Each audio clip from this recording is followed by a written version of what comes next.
Thank you so much, Lisa. Governor Perry, great to be with you, Steve Moore. Thank you all, certainly for your attention, but really for your leadership back at your states. I really want to applaud you for all the great work you're doing in the name of freedom and limited government and market-based economy. So please give yourself a hand.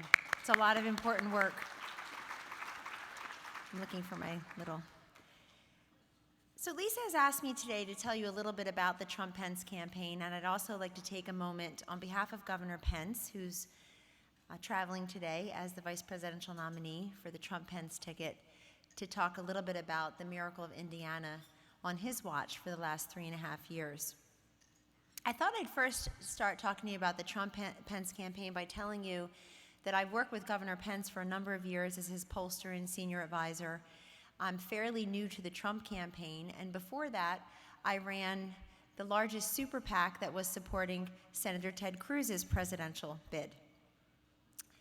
I wanted to give you that context so that you understand I'm all in for the ticket, and I really hope many people are all in for the ticket.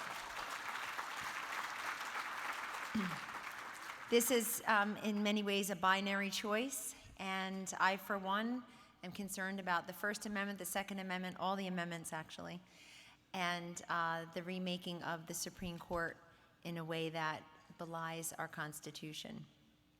At the Trump-Pence campaign, you're starting to see a lot of more policy prescriptions come to light, whether it's the 10-point reform of the Veterans Administration that Mr. Trump introduced 2 weeks ago in Virginia Beach, or even just yesterday at the VFW meeting in Charlotte, North Carolina, going a little bit more deeply into how he would execute on behalf of our veterans. I look at our campaign as, I look at Mr. Trump as a very complex person with very simple solutions. They're very easy to understand. Look at the applause lines last week. We're going to stand with the police. We're the law and order candidate. We are tired of political correctness, something very difficult to put in a poll, but very easy to see in the way people feel these days about our culture and about their ability to speak out the way they believe. You also heard things like destroy ISIS, protect our veterans, make sure they have care. He talked about school choice, free market economics, tax relief. And I think what's very significant about all of that is if you are not a politician, if you're an outsider to the system, people do have certain doubts that you can actually execute and deliver. And if you can't execute and deliver and implement, then really you're not much better than the politicians who can't execute and deliver and implement in Washington. This is the way the voters look at it. So these specifics and these solutions tend to be very important. When you look at the landscape right now, the Trump campaign is putting out messages that are meant to resonate with all Americans. We really don't believe in identity politics. We understand that people identify in many different ways, by their race, by their gender, by their age, by their geography, where they live. But they also identify situationally and attitudinally. And we're attempting to look at that as well. So situationally are many out-of-work Americans. Many Americans who are saying, I'm looking for a job, or more pointedly, I have a job. We have 2 and 3 jobs in the household, but we're wondering why the job is no longer enough. Why can't we afford everyday life even though we have incomes in the household? When did that happen?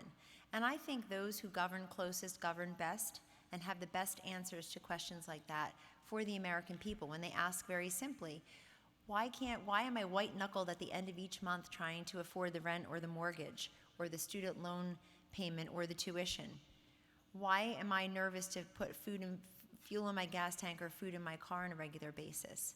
So they are looking for economic solutions that aren't just about jobs, jobs, jobs, but really about job security and about everyday affordability. We also recognize that the matter of security is incredibly important. And yes, it is national security and terrorism, but as probably all of you know better than anyone else, there's a great deal of angst in our suburbs now. People feel like things are unraveling, they're out of control. You could be in the wrong coffee line. You could be relaxing in the wrong park at the wrong time. We've got homegrown lone wolf terrorism. We have terrorism abroad. It seems like a weekly event now, and we don't want to become numb to that. But security is also health security. 16 out of the 23 co-ops from the Affordable Care Act have failed already. And in terms of limited government principles, we do recognize that Obamacare, the Affordable Care Act, really is the best example for most Americans still today of how invasive, intrusive, expensive, and expansive the federal government can really be in our lives. We have I work a lot on women voters, other things too, of course, but we have many women in this country uninsured now, quite a number of millions of them. 11% of people who were supposed to be insured still not insured, and many more who do have insurance, wondering why their premiums have gone up, their quality has diminished, their uncertainty has increased.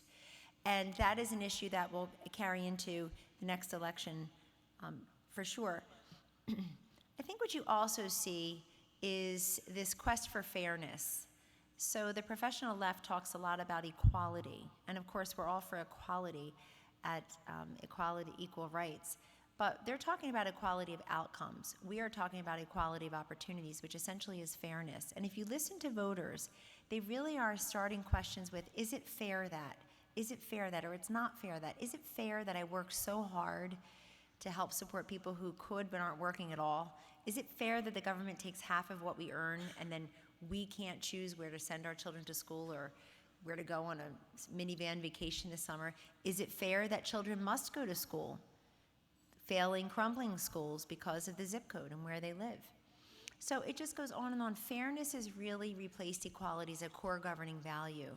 And that's incredibly important. And then, of course, ethics. And I see many ethics reform packages making their way through the states. Ethics, I call it the SAFE acronym: security, affordability, fairness, and ethics. And the E could just as well be education. But when it comes to ethics, this turns out to be an incredibly important issue to voters this year. The rigged, corrupt system, quote unquote, quote, 81% of Americans think that the system in Washington is rigged and corrupt and doesn't work for little people like them. So the question is, do you want an insider with a classic DC resume where basically the message is steady is ready? Or do you want the insurgent, proven leader outside of politics, but with no governing experience and no political experience to speak of? And that's a big question for Americans, and they're answering that in a couple of different ways. I just wanted to take a few minutes to talk about Indiana on behalf of Governor Pence. One of the things I would mention to you is when he got here, the unemployment rate in Indiana was 8.4%. It's now less than 5%. Indiana now has the largest charter school, the largest as expanded charter school program in the country. Great strides in school choice, charter schools, pilot program for pre-K in underserved areas. That's been going very well. The most popular piece of the Pence vision when he was running for governor is still one of the most popular pieces of the Pence governorship here, and I think it's a great lesson for all of us, especially in the context of many of these working class voters feeling left behind, is that he has expanded opportunities for technical and vocational education. And this has been incredibly resonant to Hoosiers, including, if not most especially among women who say, maybe my child is not college material, and that's okay.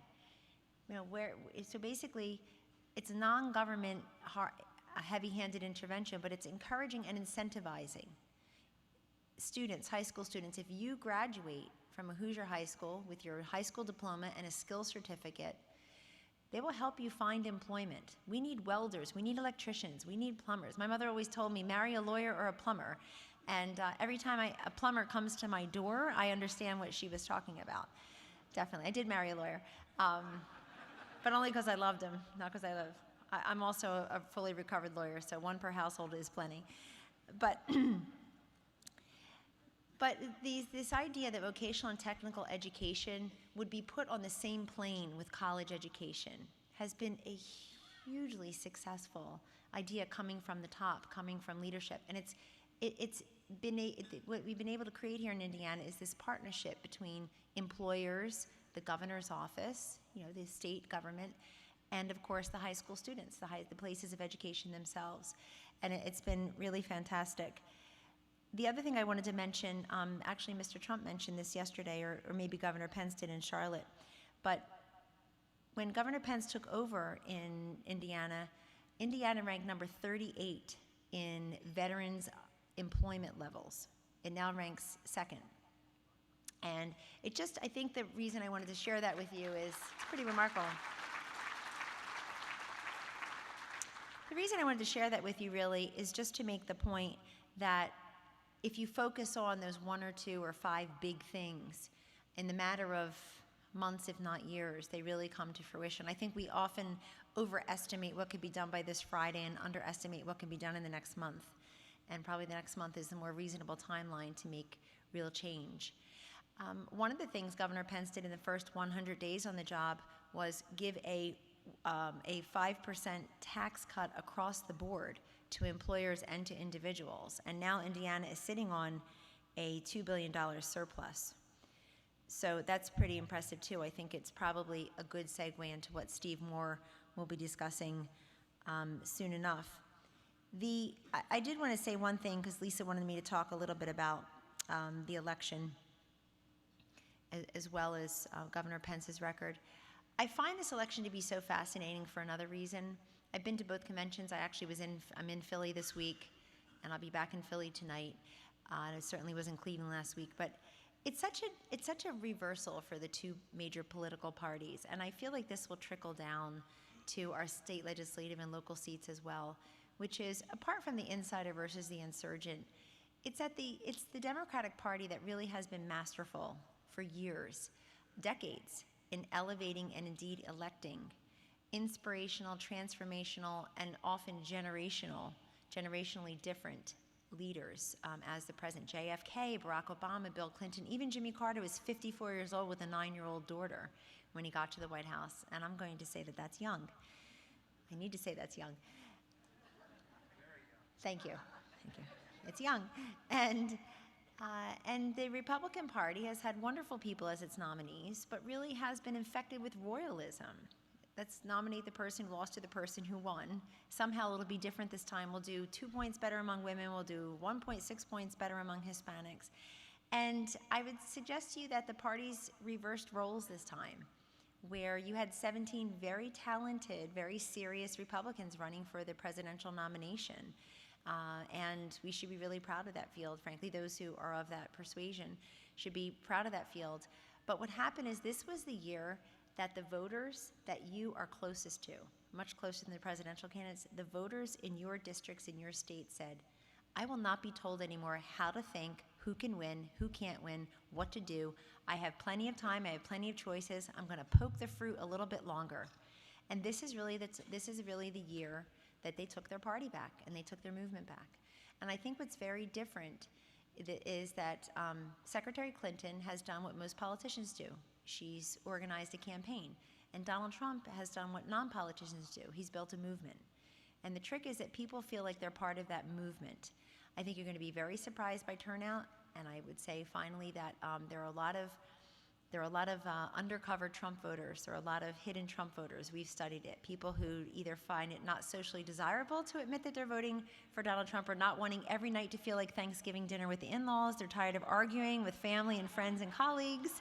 That's why your vote is private. That's why you go in the ballot box by yourself, or if you're me with lots of kids around you, I'm saying don't push that button, please. But in any event, it's true. And what I think is very inspiring is the record levels of turnout, the people really willing to stand in line for hours to go to a rally or to vote. And again, that's been part of the magic of the Democratic Party for many years. They've been able to inspire people that way.